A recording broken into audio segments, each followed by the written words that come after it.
You were not born to fit into someone else's maybe. You were born to be the reason they stop searching. So ask yourself right now, are you settling for being an option, or are you standing tall as a priority? Because life, love, dreams, success, they don't reward the ones who wait to be chosen. They reward the ones who choose themselves first. You were not born to be someone's second thought. You were not created to fit into a world that tells you to shrink until you're likable, quiet until you're accepted, or small enough to fit into the comfort zones of others. You were born to disrupt, to challenge, to stand out, and that begins with one simple truth: knowing your worth before anyone else does. Because if you wait for people to tell you who you are, they'll hand you their limitations and call it love. And you'll believe it until one day you wake up realizing you've been living beneath your potential, waiting for a recognition that was always supposed to start with you. Every time you underestimate yourself, the world does too. You teach people how to treat you by the energy you project. When you move like you doubt your value, they will too. When you speak softly about your dreams, they'll whisper your name in rooms where you deserve to be shouted. But the moment you stand in your truth, unapologetically, confidently, the tone changes. People sense it, they adjust. You don't need to demand attention, your certainty commands it. The world starts responding differently when you stop asking for permission to exist in your fullness. The thing about knowing your worth is, it's not a single realization, it's a lifestyle. It's a daily decision. It's choosing to honor yourself in every conversation, every relationship, every opportunity. It's saying no when your gut whispers that something doesn't align. It's walking away even when your heart aches because your peace costs more than temporary validation. It's refusing to settle for half love, half effort, half recognition. Because your worth doesn't decrease based on someone's inability to see it. If they can't recognize your light, that's not your flaw. It's their blindness. You don't dim for them, you keep shining until they have no choice but to look up. But here's the truth no one tells you. Owning your worth isn't always glamorous. It's lonely sometimes, it's uncomfortable. It's filled with moments where you question everything. Am I asking for too much?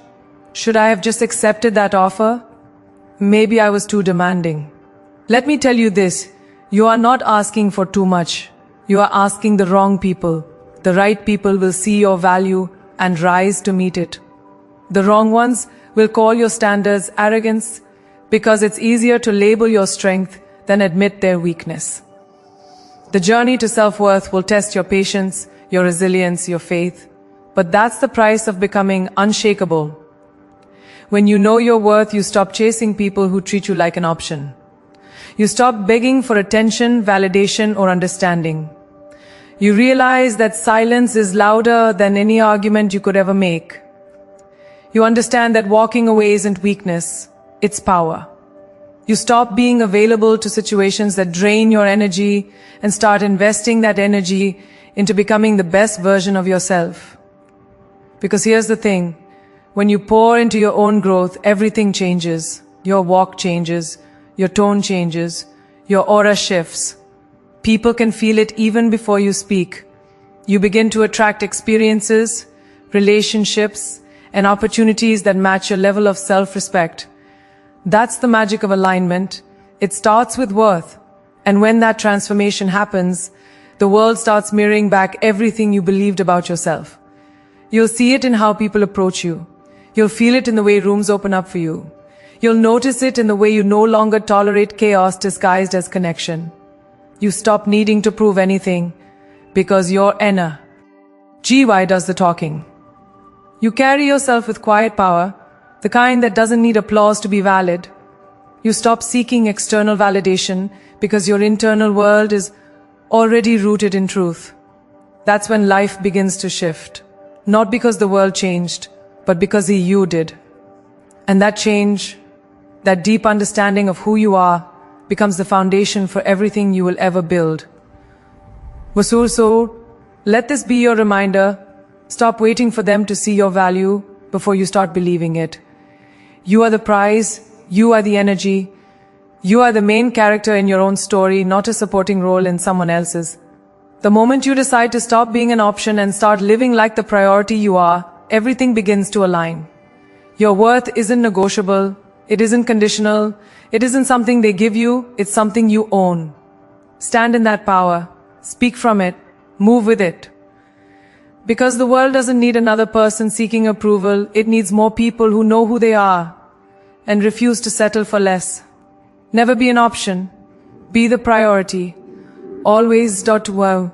Stop trying to prove yourself in rooms that were never built for your kind of power. You weren't designed to fit into spaces that shrink your presence. You were made to expand them. There's a difference between wanting to belong and trying to blend in. One honors your essence, the other buries it. When you spend your energy competing for attention, you hand your power to people who were never meant to validate you. You don't have to prove your worth to anyone who cannot recognize excellence when it's standing right in front of them. Because real power doesn't scream. It simply exists, and its presence shifts the air in the room. You were not born to compete, you were born to command. Commanding doesn't mean arrogance. It means authority over your own life. It means walking into every space knowing you bring something no one else can replicate. That's not ego, that's awareness. You can't lead with confidence if you keep asking for confirmation. Commanders don't ask if their voice matters. They speak because it does. You have to stop doubting your right to take up space. The world doesn't owe you acknowledgement. It's your job to claim it. The moment you stop asking to be included and start acting like you belong, the dynamic changes. You're no longer a participant, you're a force. You don't compete for attention, you magnetize it through certainty, preparation, and purpose. When you know who you are, competition becomes irrelevant. You realize there's no need to chase what's already yours. You can't lose what's aligned for you, and you can't win what's meant for someone else. So why waste energy measuring your pace against anyone else's? The only person you should be outgrowing is yesterday's version of yourself. Comparison is a thief of joy, but it's also a killer of creativity. You can't build something extraordinary if you're too busy mimicking someone else's blueprint. Greatness doesn't follow trends. It sets them. So instead of asking, how can I be better than them? Ask, how can I be more of me? That's where your true power begins. There's something magnetic about people who move with intention. They don't chase approval, they attract respect. They don't speak the loudest, but when they do, everyone listens. You can feel their energy before they even enter the room because they lead from a place of alignment, not insecurity. When you command your presence, you shift the way people respond to you. You stop needing validation, and instead you create influence. That kind of energy doesn't come from titles or followers. It comes from discipline, self-awareness, and the courage to show up consistently. People trust those who trust themselves. So if you want the world to take you seriously, start by taking yourself seriously. Don't lower your standards just to be accepted in spaces that don't deserve you. The right rooms will feel different. You won't have to fight to be heard. You'll be invited to speak. You won't have to convince people of your value. They'll already see it. Stop auditioning for roles that compromise your integrity. You don't need to dim your brilliance to make others comfortable. You can't lead from the shadows. And you don't elevate by pretending to be less. The moment you shrink to fit, you give others permission to define your limits. But when you rise unapologetically, when you decide to own your seat at the table, that's when the game changes. The table no longer defines you, you define it. Understand this, leadership isn't about control, it's about conviction. It's the quiet strength that says, I know who I am, and I know what I bring. You don't have to prove that light exists, you just have to shine. Every time you hold back because you fear being too much, you rob the world of the fire it needs. Every time you stay silent to keep the peace, you teach others that your voice doesn't matter. But it does. Your vision matters, your perspective matters, your story matters. And if the world isn't ready for your voice, then it's time to build a stage of your own. Don't compete for their spotlight. Create one so bright they have no choice but to see you. Hey, you were never meant to compete for attention. You are meant to command respect. Stop trying to fit into rooms where your light feels like a threat. You don't need their validation to be powerful, you already are. Power isn't about being the loudest in the room, it's about being the most certain. Speak with purpose. Move with conviction. Lead with integrity. Be so rooted in who you are that no comparison, no criticism, no competition can shake your ground. You are not here to prove, you are here to be. So own your presence, walk in your truth, and let your energy do the talking. Never compete, always command. That's where true power lives.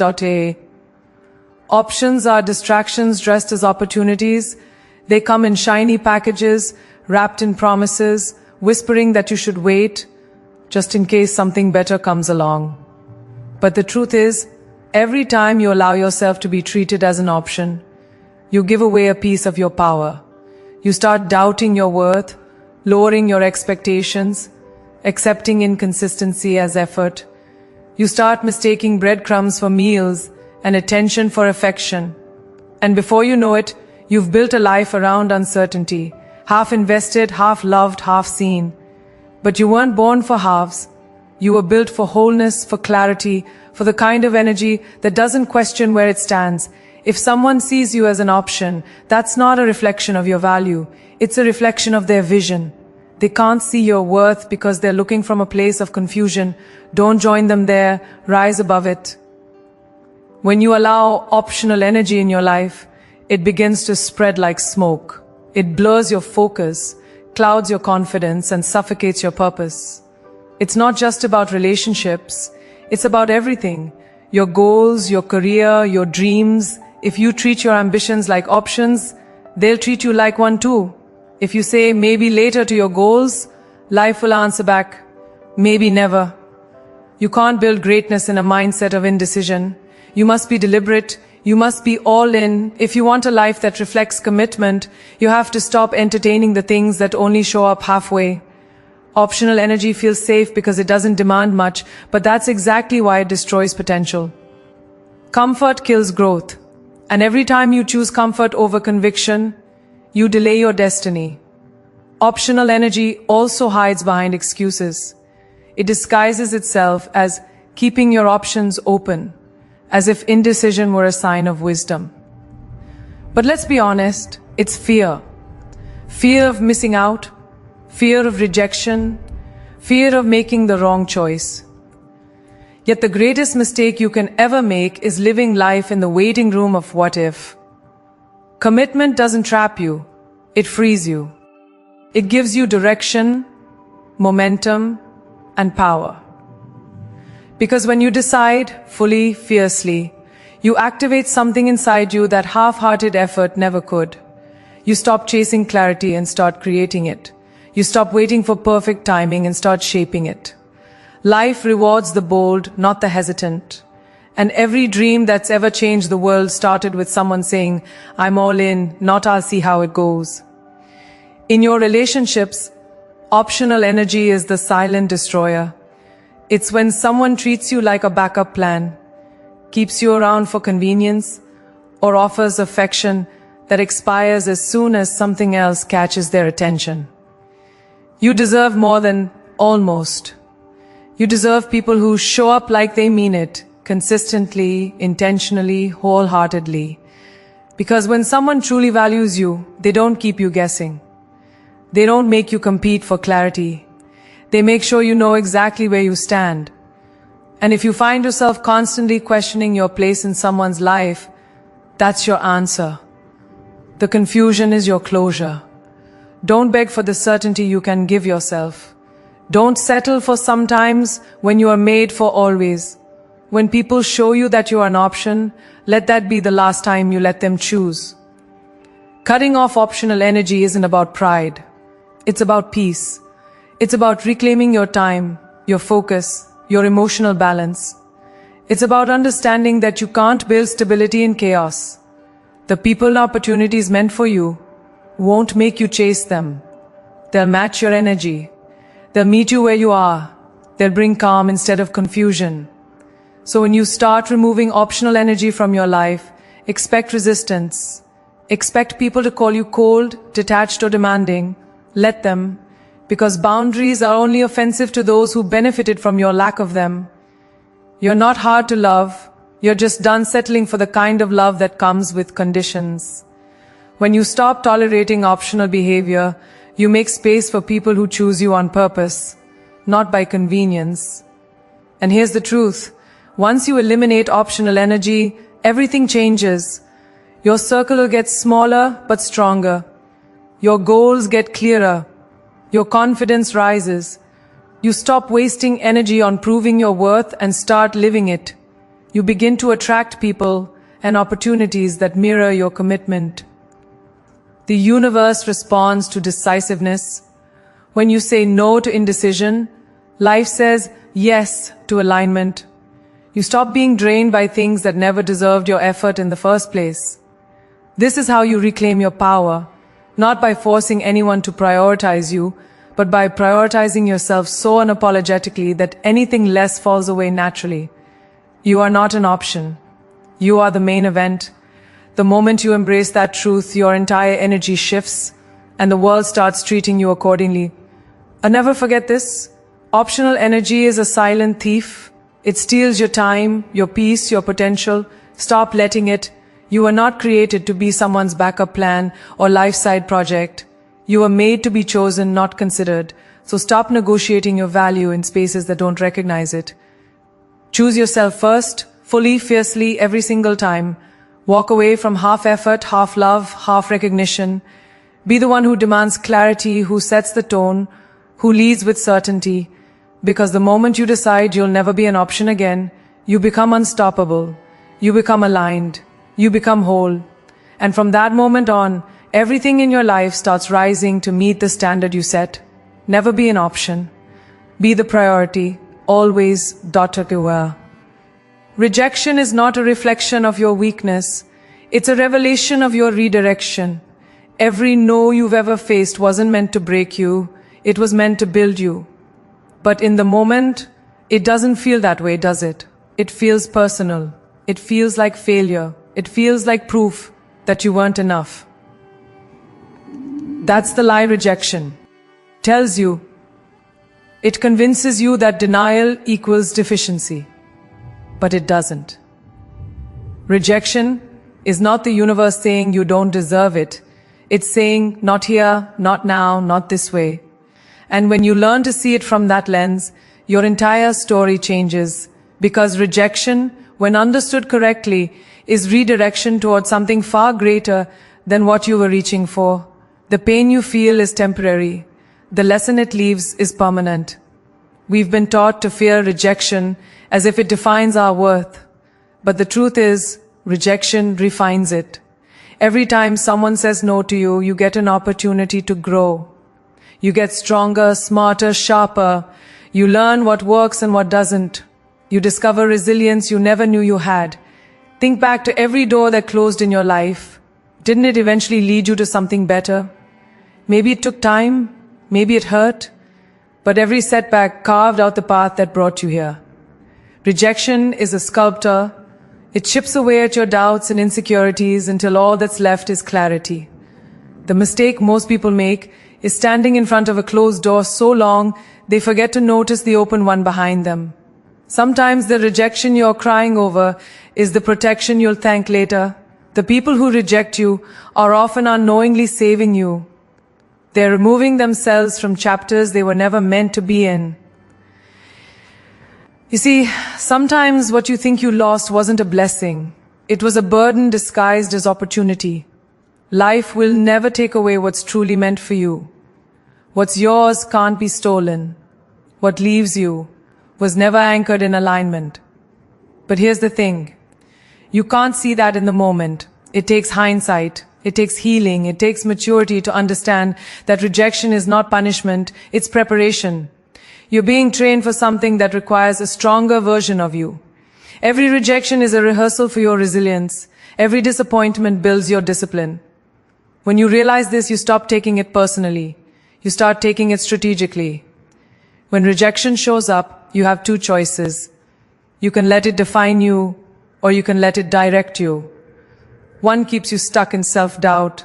The other launches you into self-mastery.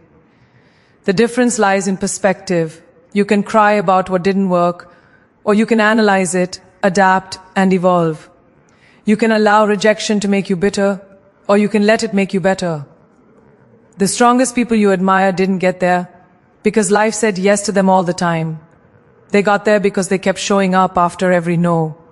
They used rejection as fuel. They built empires out of what was supposed to destroy them. That's the secret. Rejection is not your ending. It's the invitation to rewrite your beginning. But let's be honest. Rejection still hurts. It stings. It cuts deep because it strikes the most sensitive part of us, our ego. It makes us question our identity, our purpose, our abilities. That's normal. It's human. You're allowed to feel that pain. You're allowed to be disappointed. But you can't build your future from the ashes of why me. At some point, you must shift from mourning the loss to mastering the lesson.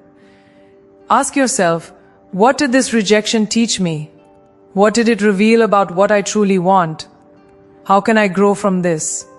When you start asking those questions, you turn rejection into wisdom. You stop seeing it as a wall and start seeing it as a mirror, reflecting back what needs refining. Growth often comes disguised as pain, and rejection is simply its most honest messenger. And one day, you'll look back and realize that every rejection led you exactly where you were meant to go. You'll understand that the job you didn't get freed you for the one that changed your life. The person who walked away made space for the one who would never leave. The door that closed rerouted you to the one that opened into destiny. That's the beauty of it all. Rejection is not the enemy. It's the architect of your evolution. Every no was guiding you, shaping you, preparing you. So the next time rejection knocks, smile. Because now you know it's not the end of something. It's the beginning of something bigger. You are not being pushed away, you're being pushed forward. And remember this, rejection is not a wound, it's a weapon. It sharpens you, it strengthens you, it aligns you. Stop fearing it, start using it. Every time life says no, hear it as next. Every time someone turns their back, see it as space for someone better to walk in. You are not defined by who walked away or what didn't work. You are defined by how you rise after it. Let rejection refine your purpose, not ruin your peace. Let it remind you that your story isn't over, it's just taking a new direction. Because what's meant for you will never reject you. It will recognize you, respect you, and rise to meet you. Rejection is not your ending, it's your elevation. Your standards are not walls. They are boundaries that define how deeply you value yourself. They are the invisible lines that tell the world what you will and will not allow into your life. But here's what most people get wrong. They think having standards makes you difficult. They think it makes you unapproachable, intimidating, or too picky. The truth? Having standards makes you clear. And clarity will always scare the ones who thrive in confusion. You're not asking for too much, you're just asking people to show up at the level you operate. Those who cannot meet you there will label you demanding, but that's only because they benefited from your silence before. Don't lower your standards to make others comfortable. The people meant for you will never see your boundaries as barriers. They'll see them as the map to your peace. When you lead with standards, you shift the entire energy of your life. You no longer tolerate inconsistency or settle for explanations that sound good but never match behavior. You stop chasing people to prove your worth. Instead, you start attracting those who already recognize it. Standards teach the world how to treat you, but they also teach you how to treat yourself. You start noticing the difference between attention and intention, between being wanted and being valued, between someone staying because it's convenient and someone staying because it's real. You realize that protecting your energy isn't selfish, it's survival. The higher your standards rise, the quieter your circle becomes. And that's okay. Peace loves small spaces. There comes a point in your journey when you realize that lowering your standards doesn't bring you closer to love, success, or belonging. It just brings you closer to exhaustion. You can't keep negotiating your worth for temporary validation. Every time you say it's okay when it's not, you tell the world you're willing to settle for less. Every time you make excuses for someone's lack of effort, you teach